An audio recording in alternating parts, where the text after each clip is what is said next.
Francia en la década de los 1630 se mostraba como un reino fuerte. El rey Luis XIII, después de sortear las dificultades de posibles golpes de Estado por parte de sus familiares cercanos, había logrado consolidarse en el poder y formar una dupla formidable con un consejero impuesto, el cardenal Armand Jean Duplessis, duque de Richelieu y de Fronsac. Los dos hombres compartieron un programa político con la finalidad de engrandecer a Francia. Dieron prioridad a la racionalización del sistema administrativo, la lucha contra la Casa de Habsburgo y la sumisión de los grandes señores feudales. Luis XIII era un hombre muy piadoso y profundamente católico.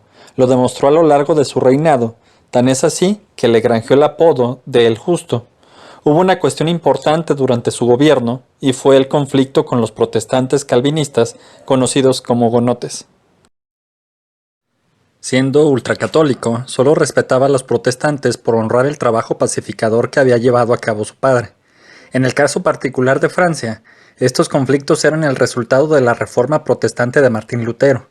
Esta situación condujo a las llamadas guerras de religión, disputas entre ambos bandos que se calmaban y resurgían de manera tan constante que se distinguen hasta 8 guerras distintas acontecidas entre 1562 y 1598.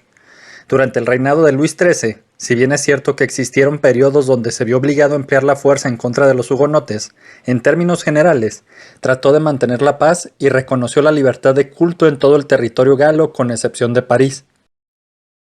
Y es en medio de este clima de paz que entre los años de 1632 a 1634, la pequeña y ordinaria población de Loudun se convirtió en el centro de atención nacional, pero no debido a la constante vigilancia del gobierno a su gran población hugonote, sino por uno de los casos de posesiones demoníacas colectivas más famosos de la historia. Lo que más impactó a la sociedad de aquella época fueron las víctimas que el diablo había seleccionado para ofender a Dios. Eran 17 jóvenes religiosas del convento de Ursulinas. Las monjas gritaban, blasfemaban, escupían y adoptaban posiciones imposibles para los humanos. ¿Qué o quién fue lo que provocó que sucediera esto? Para saberlo, se tiene que retroceder 15 años, curiosamente, el mismo año de la coronación del rey Luis XIII. En 1617, arribó un nuevo sacerdote a Loudun para hacerse cargo de la parroquia de Saint-Pierre-du-Marché. Llegó para sustituir a su homólogo, que ya era un venerable nonagenario. Su nombre era Urbain Grandier y tenía 27 años. Hijo de una familia acomodada que le había proporcionado una esmerada educación superior con los jesuitas, y no está de más decirlo, era considerado atractivo por sus contemporáneos. Su educación, el don de gentes y la elocuencia en el púlpito hicieron que de manera rápida cautivara a los habitantes de Loudun. Los católicos comenzaron a preferir escuchar la Santa Misa en Saint-Pierre-du-Marché que en sus parroquias, y los hugonotes, a pesar de no comulgar las creencias de Grandier, lo buscaban por su buen juicio y plática interesantes. Además, se le veía como una persona influyente debido a un buen número de amistades poderosas con que contaba. A pesar de sus numerosas cualidades, el padre era una persona que dentro de sus obligaciones sacerdotales incumplía una de las más importantes, el voto de castidad.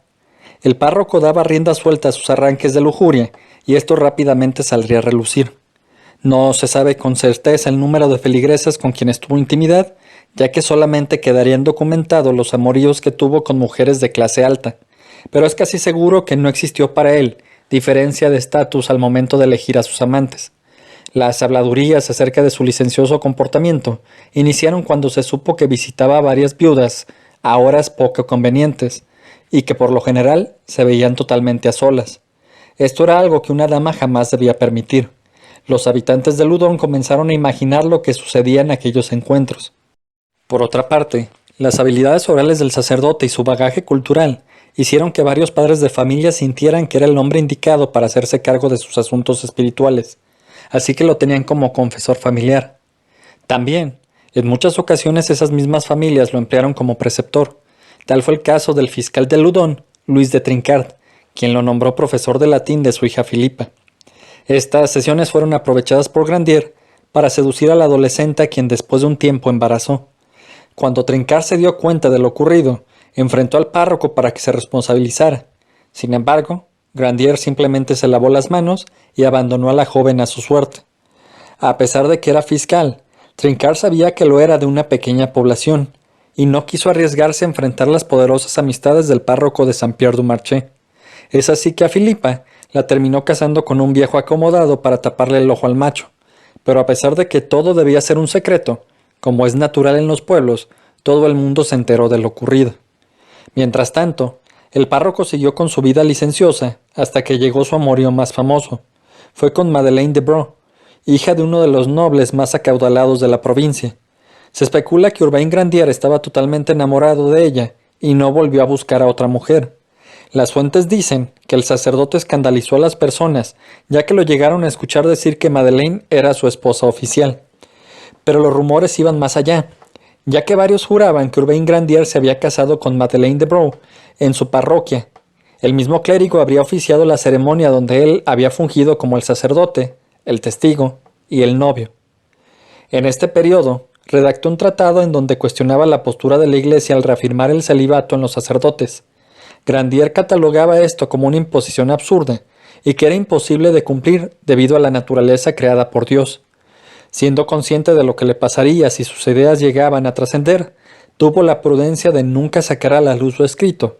Es así que simplemente lo guardó en su residencia y se dispuso a continuar con su ministerio. Pero las quejas de su conducta no se quedaron en el pequeño poblado. Llegaron a oídos de las autoridades civiles y eclesiásticas de las cabeceras regionales, y esto provocó que en el año de 1629 fuera arrestado bajo el cargo de conducta inmoral y se le llevó a juicio. El encargado del proceso fue el fiscal Luis de Trinquart, quien lo hizo gustoso. Tras 3 meses de deliberaciones, las autoridades llegaron a un consenso. El 3 de marzo de 1630 se le declaró culpable y se le impuso la condena de abstenerse de realizar sus funciones sacerdotales por espacio de 5 años en la diócesis de Poitiers y por el resto de su vida en la ciudad de Loudun. Además de la pérdida de su reputación, la sentencia significó un duro golpe para Grandier, ya que no podría cobrar sus rentas completas y las pocas que le dejaron las obtendría pasado un lustro. Esta situación lo conduciría irremediablemente a la pobreza. Es así que apeló el dictamen y utilizó los contactos que poseía. Pidió a su amigo, el obispo de Burdeos, que abogara al cardenal Richelieu para la anulación de su sentencia. La intervención de su amigo terminó dando resultado. Grandier fue absuelto por el cardenal y regresó sin dilación a continuar al frente de Saint-Pierre-du-Marché. Esto, como es lógico, ocasionó una gran inconformidad entre sus enemigos que querían deshacerse de él sin importar los medios. El problema para Urbain en este tiempo es que no se mantuvo lejos de los problemas. Si bien parece que se contuvo en lo referente a las relaciones carnales ya que se encontraba a gusto con Madeleine, ni bien había salido avante de su juicio cuando tuvo otro encontronazo con las autoridades. En las mismas fechas que se encontraba enfrentando su proceso, el rey promulgó el Edicto de Gracia de Ales, un 28 de junio de 1629, poniendo así fin a otro conflicto con los hugonotes. Si bien el monarca reiteraba la libertad de culto en todo el reino salvo en París, quiso evitar nuevos levantamientos y decretó que en todas las ciudades donde los hugonotes se congregasen en gran número, se suprimían las asambleas políticas y debían ser derribados los fuertes. Es así como en 1630, el cardenal Richelieu envió a Loudun a Jean de Laubardemont con la consigna de derribar el fuerte de la ciudad y disolver su asamblea. Como era de imaginarse, los hugonotes se manifestaron airadamente ante esto. Sin embargo, lo que el enviado del mitrado nunca esperó fue que la persona que más se opuso a su tarea fuera un católico, y por añadidura, un sacerdote. Era el párroco de Saint-Pierre-du-Marché. La confrontación entre ambos hombres escaló a tal punto que el enviado del cardenal abofeteó al clérigo. Grandier solicitó ayuda a sus contactos y logró que Laubardemont recibiera órdenes de retirarse del lugar inmediatamente. Al llegar a Richelieu la noticia, el prelado montó en cólera. No entendía cómo un sacerdote católico apoyara a los protestantes y se le opusiera, en especial uno a quien había ayudado hace poco. Richelieu había estado interesado en erradicar el protestantismo en la medida de lo posible. En toda Francia había aplicado medidas para lograr esto, ya fuera por la fuerza o por la fe. En el caso particular de Loudun, mandó construir en 1626 un convento de monjas ursulinas para tratar de inclinar la balanza a favor del catolicismo. Era un lugar en donde las hijas de los nobles dedicarían su vida a alabar a Dios y a servir al prójimo. Habitaban el convento 17 jóvenes incluyendo a la madre superiora, Jeanne de Belcel. En un principio, la vida de esta mujer había sido muy licenciosa y apartada de la disciplina impuesta por la orden religiosa, todo provocado por la aberrante costumbre de la época de obligar a estas mujeres a enclaustrarse, ya fuera por ocultar una deshonra, entiéndase esto como un embarazo fuera del matrimonio, o porque simplemente daba estatus el tener un religioso en la familia. Es por ello que al inicio de su vida como monja, Jeanne fue un dolor de cabeza para sus superioras, ya que no se ceñía a los lineamientos de la comunidad. Pero en cuanto se dio la mudanza a Loudun, por alguna razón desconocida, ella decidió que quería subir en el escalafón de las Ursulinas. Sorprendiendo a propios extraños, comenzó acatando todo el ceremonial religioso y sus obligaciones. También anunció que se cambiaría el nombre por Jeanne des Anges, es decir, Juana de los Ángeles. En poco tiempo todo el mundo estaba contento con la bondad, la disciplina y el carácter templado de Jeanne. Las autoridades de la orden estaban muy satisfechas con sus cambios y en menos de 5 años la nombraron Madre Superiora del convento. Y es aquí cuando en el año de 1632, que comenzaba con una terrible epidemia, la Madre Superiora mandó llamar al párroco de Saint-Pierre-du-Marché para tener una entrevista. En ella la monja le propuso al clérigo que se convirtiera en el confesor de las 17 monjas del convento. Aquí la historia se vuelve un entramado de versiones y no se sabe a ciencia cierta qué fue lo que en realidad pasó. La mayoría de fuentes concuerdan que Jeanne des Anges, a pesar de su cambio de actitud, aún seguía siendo una religiosa endeble y pecaminosa, en especial en lo referente a los placeres carnales que despertaban un particular interés en ella. Es por ello que se inclinan a pensar que el padre Urbain Grandier, conocido por ser un hombre inteligente, culto, atractivo y un gran amante, sería algo irresistible para la Madre Superiora, y la manera más fácil de entregarse a él sin despertar sospechas sería nombrándolo confesor del convento. No obstante, para gran sorpresa de des Anges, el padre Grandier declinó el ofrecimiento. Los historiadores y autores que han tratado el tema dan infinidad de hipótesis sobre el porqué de la decisión del prelado. Unos aseguran que la razón fue porque el padre no se sintió atraído por la mujer. Describen a la Madre Superiora como una joven de 25 años, pero con una enfermedad que le había impedido desarrollarse normalmente y que además le había deformado la columna. Otros dicen que el clérigo sintió desconfianza por la manera tan directa en que la monja le dio la propuesta y pensó que podría ser una trampa orquestada por sus enemigos políticos. También está la idea de que el párroco no se la quiso jugar. Por más que restaran 16 jovencitas sanas en el convento, el recuerdo de su juicio era muy reciente y sabía que lo estaban vigilando. Y finalmente, los más románticos creen que Urbain Grandier había encontrado el amor en Madeleine de Brou y que por esa sencilla razón rechazó la oferta que se le hacía. El sacerdote recomendó a la Madre Superiora a otro religioso que podría sustituirlo en esa noble tarea y se retiró del lugar. Y es aquí cuando dos personas resentidas con Urbain Grandier comenzaron a trabajar juntos. Una era, obviamente, Jeanne des Anges, que al menos debió sentirse desairada porque el candidato que eligió rechazó su ofrecimiento. El otro fue el padre Mignon, quien fuera recomendado por Grandier y que se convirtió en el confesor de las monjas ursulinas. Él tenía una animadversión marcada en contra de Grandier. Se asegura que envidiaba al sacerdote por su bagaje cultural, su oratoria y sus amoríos. No obstante, quizá la razón principal se debía a que perdió un proceso en contra de Urbain sobre un terreno colindante entre sus parroquias. Al poco tiempo, algo extraño sucedió en el convento. El padre Mignon y su ayudante, el padre Pierre Barré, escucharon a las monjas preocupadas durante la confesión, ya que aseguraban oír ruidos inexplicables parecidos a cadenas siendo arrastradas por todo el sitio. Pero lo que más las asustó e inquietó fue observar unas esferas negras que flotaban por los pasillos del convento al caer la noche. Después, los clérigos se alarmaron cuando la Madre Superiora confesó que en medio de sus sueños se le aparecía el padre Grandier en la forma de un ángel. Relató cómo lentamente comenzaba a seducirla para finalmente hacerla suya. Los días siguientes, los sacerdotes presenciaron cómo el resto de religiosas tuvo el mismo sueño. Aseveraban que Urbain Grandier las visitaba para abusar de ellas. Mignon y Barré deliberaron la situación que tenían en sus manos y llegaron a la conclusión de que todo aquello era una posesión diabólica. Decidieron, pues, liberar a las monjas del demonio que estaba atormentándolas a través de rituales del exorcismo. Además, aceptaron que no podrían solos. Es por esto que pidieron auxilio a los sacerdotes de las capillas vecinas de Venier y Chinon para llevar a cabo la tarea. Los padres comenzaron a liberar a las jóvenes con rituales diarios. Lamentablemente, lo que comenzó con escuchar ruidos extraños, ver orbes flotando y tener pesadillas, escaló rápidamente a una situación dantesca. Ninguna de las acciones de los sacerdotes ayudó a las religiosas, sino todo lo contrario. Las monjas comenzaron a tener violentas convulsiones, gritaban hasta lastimarse la garganta, insultaban a los sacerdotes, blasfemaban y adoptaban posiciones impropias, invitando a los hombres de Dios a fornicar. Lógicamente los clérigos interpretaron todo esto como una señal de que el diablo estaba oponiendo resistencia y redoblaron sus esfuerzos. La Madre Superiora afirmó, sin explicar cómo lo supo, que todo era obra de dos poderosos demonios, Asmodeo y Zabulón.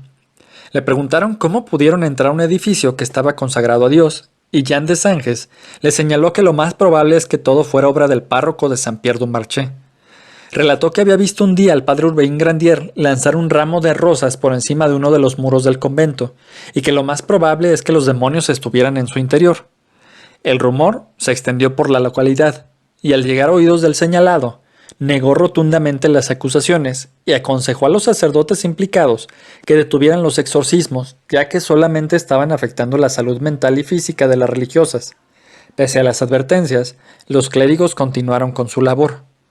Grandier se sintió amenazado ante lo que ocurría en el convento, así que de nueva cuenta pidió apoyo a su benefactor, el obispo de Burdeos, y le solicitó que enviara a su médico personal, con el fin de revisar a las monjas y dictaminar si en verdad necesitaban los rituales. La petición fue atendida, y el médico revisó a las ursulinas. El galeno llevó a cabo los chequeos y en su informe determinó que ninguna de las mujeres presentaba síntoma alguna de posesión demoníaca. Ante ello, el 21 de marzo, el obispo de Burdeos ordenó que inmediatamente se pusiera fin a los rituales y que las monjas regresaran a sus celdas individuales. De nueva cuenta, Urbain Grandier se había impuesto. Sus rivales no pudieron tolerar este nuevo revés, y así que decidieron quejarse al cardenal Richelieu, el único que consideraban podía poner en su lugar a su enemigo.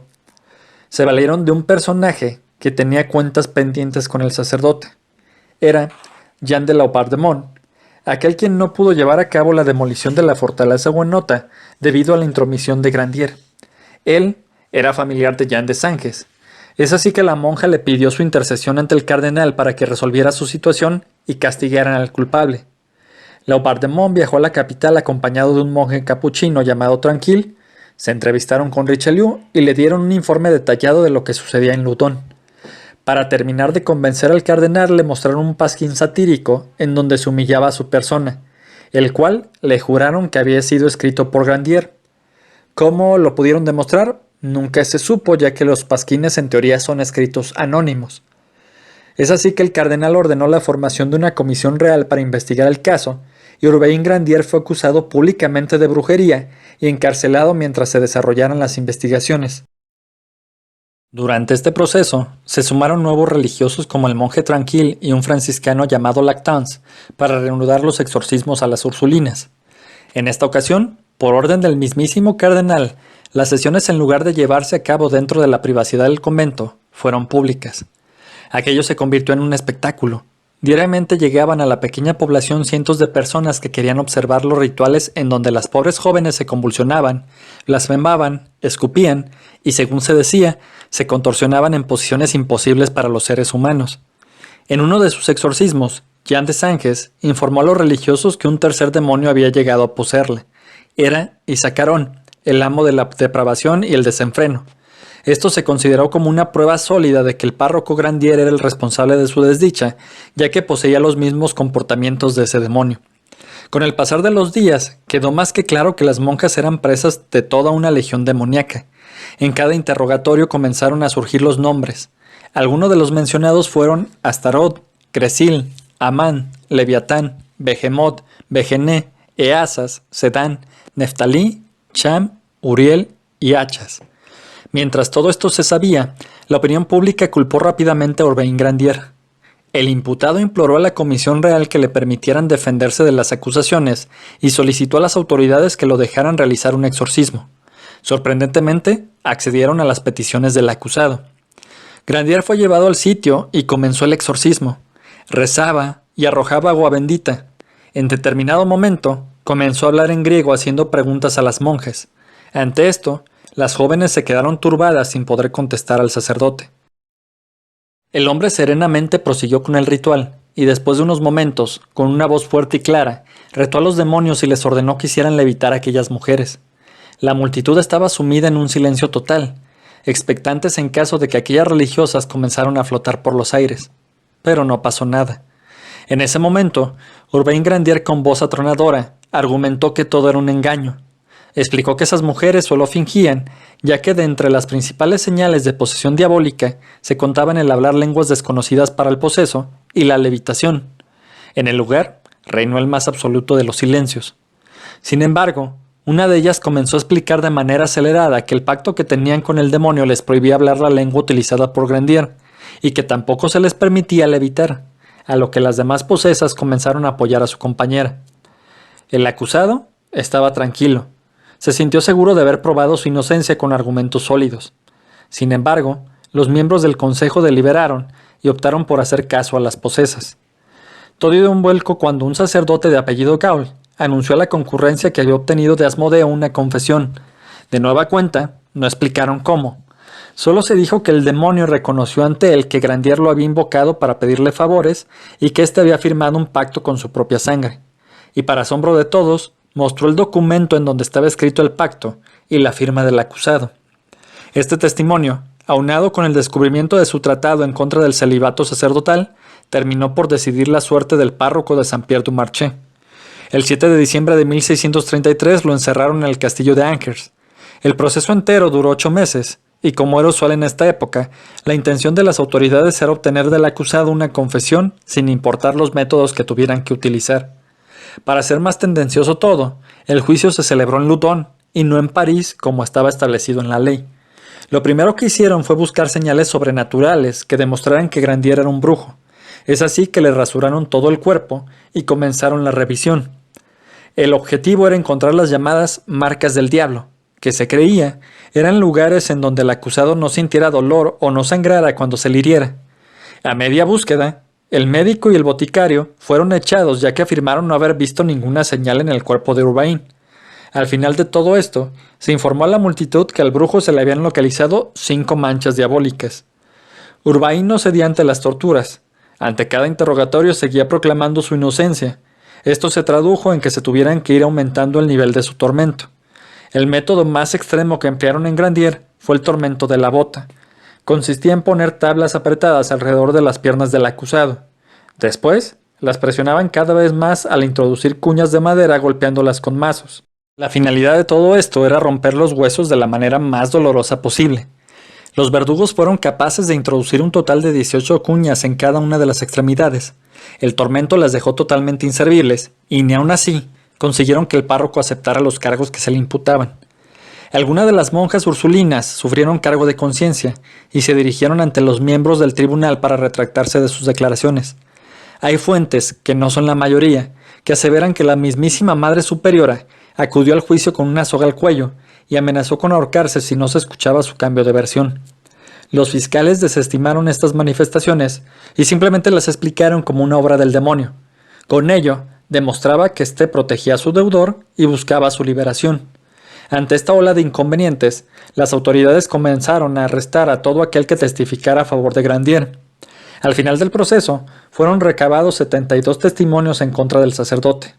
Es así que, para sorpresa de nadie, el 18 de agosto de 1634 se declaró culpable a Urbain Grandier de practicar brujería y se le condenó a ser quemado inmediatamente en la hoguera, mientras que sus bienes fueron confiscados. Debido a sus heridas, Grandier tuvo que ser llevado en brazos a la pira y amarrado al poste. Ante su muerte inminente le negaron dar una última declaración, a la cual tenían derecho todos los condenados. Cada vez que abría la boca, el fraile Lactance le arrojaba agua bendita y le pegaba en el rostro con un crucifijo. Además, no se le concedió la gracia de ser asfixiado antes de que se encendiera la pira. Lo quemaron aún estando vivo. Hay 2 versiones del por qué sucedió esto. Una, quizás la menos fiable, asevera que Lactance fue presa del frenesí colectivo y no pudo esperar a que se estrangulara al condenado. Otra, y parece ser la más certera, que al no haber confesado sus delitos, y por ende no haberse arrepentido, Grandier automáticamente estaba condenado a ser quemado vivo, pero por los verdugos, ya que los sacerdotes no interferían en esto. Al terminar su auto de fe, las cenizas del otrora párroco de Saint-Pierre-du-Marché se esparcieron hacia los 4 puntos cardinales, y los relatos cuentan que una gran cantidad de vagos y mujeres, que seguramente se dedicaban a cosas sacrílegas, revolvieron los restos de la pira para hacerse con algunos trozos de su cuerpo, principalmente dientes y huesos. Por fin, después de 3 años, la vida de Loudun podía volver a la normalidad, o eso se suponía que ocurriera. De manera misteriosa, Lactance, Tranquil y algunos sacerdotes que habían participado en este asunto comenzaron a morir al poco tiempo. Además, las posesiones demoníacas y los exorcismos continuaron dentro de las paredes del convento de las Ursulinas. La más afectada fue Jeanne de Sanges. La Madre Superiora seguía siendo atormentada por los demonios y ningún ritual parecía tener el poder de liberarla. Cansado del asunto, el cardenal Richelieu envió a un sacerdote jesuita llamado Jean-Joseph Surin con la orden de ponerle fin a todo de una vez. Sin embargo, contrario a lo que el mitrado esperaba, Surin se sorprendió tanto de lo que presenció en el convento que terminó por adentrarse en la cuestión y se convenció de que todo era real. Reportó al cardenal que la hermana Jeanne de Sange seguía siendo atormentada y que él estaba decidido a liberarla del control del demonio Sacarón. En uno de sus informes, dio testimonio de cómo ese ser maligno había sido capaz de provocarle a la Madre Superiora un embarazo ectópico. Como buen hombre ignorante, tuve que buscar en Wikipedia qué era esto y dice que es la gestación que se da fuera del útero. Por lo general, el embrión se ancla en una de las trompas de falopio y son embarazos de alto riesgo en donde pueden morir tanto la madre como el producto. Después que la monja se recuperó del aborto, el padre Surin continuó tratando de expulsar el mal de ella, pero sin lograr nada. Fue hasta que el jesuita tuvo un arranque de valor e inspiración y propuso y sacaron un intercambio. Pidió que liberara a la hermana y que lo poseyera a él, a lo que el demonio dio una respuesta afirmativa. En cuanto esto ocurrió, la Madre Superiora recuperó el control de sí misma. Jeanne de Sanges declaró que al momento de quedar libre tuvo una visión profética en donde se le reveló la manera de liberar a Loudun. Explicó que tenía que hacer una peregrinación a la población de Annecy para rezar ante la tumba de Francisco de Sales, quien en el mismo año en que ellas fueron poseídas comenzaba a realizar milagros. Dicha tarea se fue postergando por la falta de recursos, y una noche de 1635, el demonio Balaam se le apareció para recordarle su misión. Luego, le tomó su mano izquierda, y en ella aparecieron las imágenes de la Sagrada Familia y de Francisco de Sales. Fue hasta 1637 cuando la Madre Superiora cumplió con su peregrinación y narró que delante de la tumba de Francisco de Sales tuvo una nueva visión. En esta, San José bajó del cielo y le echó aceite en sus hábitos. A partir de ese momento, las Ursulinas y todo Loudun quedaron libres de las fuerzas demoníacas, aunque también hay que aclarar que con esto la vida de Jeanne de Sanges dio un vuelco, ya que se le considera una mujer virtuosa. Al año siguiente fue convocada a presentarse ante la corte. En primer lugar, el cardenal Richelieu quería conocerla, y después la presentó ante el rey Luis XIII y la reina Ana de Austria. El resto de nobles la trató como una mujer santa, e incluso le pidieron que le regalara trozos de su hábito para convertirlos en reliquias. Jeanne de Sanges falleció en 1665, coincidentemente el mismo año en que el Papa Alejandro VII canonizó a Francisco de Sales. Muchas personas vieron en esto una señal más de que la madre en efecto había sido una santa. Años después, el convento de Loudun exhibió con orgullo una pintura del momento en que el demonio Balaam le tocaba su brazo izquierdo. Y, por si no fuera poco, a un costado de todo esto se encontraba su cabeza momificada. Estos objetos fueron venerados hasta 1772, ese año en que el convento fue clausurado y nadie supo dónde quedaron estos objetos.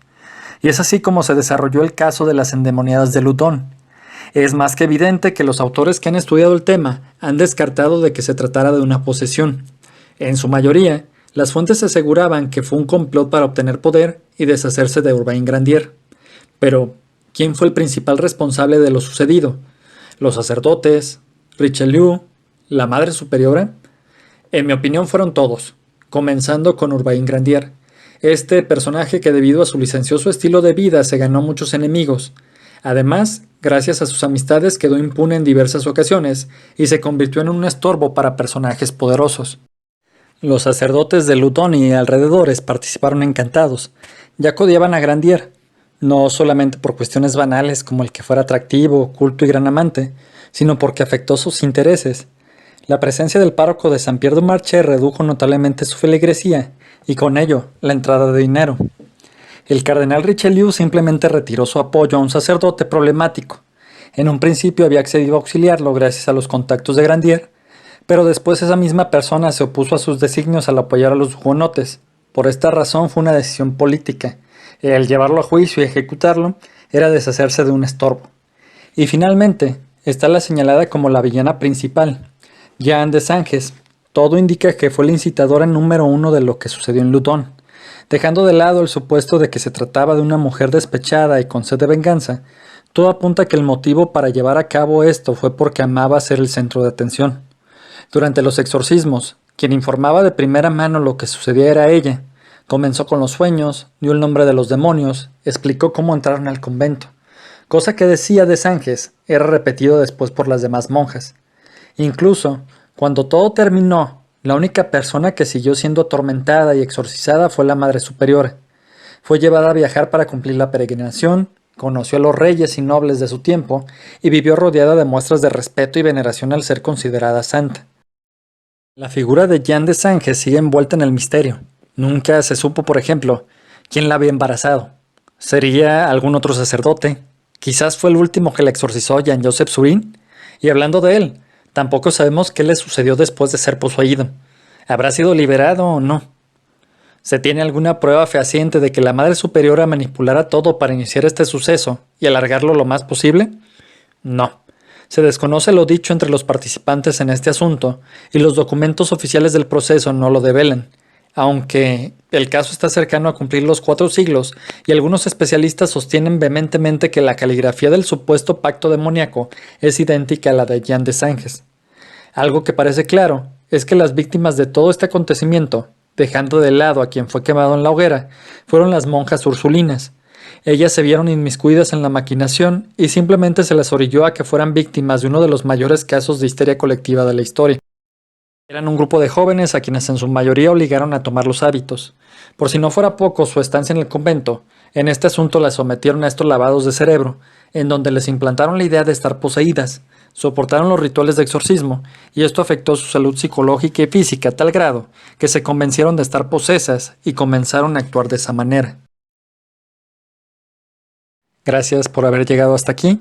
Si les interesan los casos de este tipo, pueden escuchar contenido similar en las diversas plataformas en que está disponible este canal, como lo son Apple Podcasts, Google Podcasts, Anchor, Overcast, Breaker, Radio Public, Castbox, Pocket Cast, Stitcher y YouTube.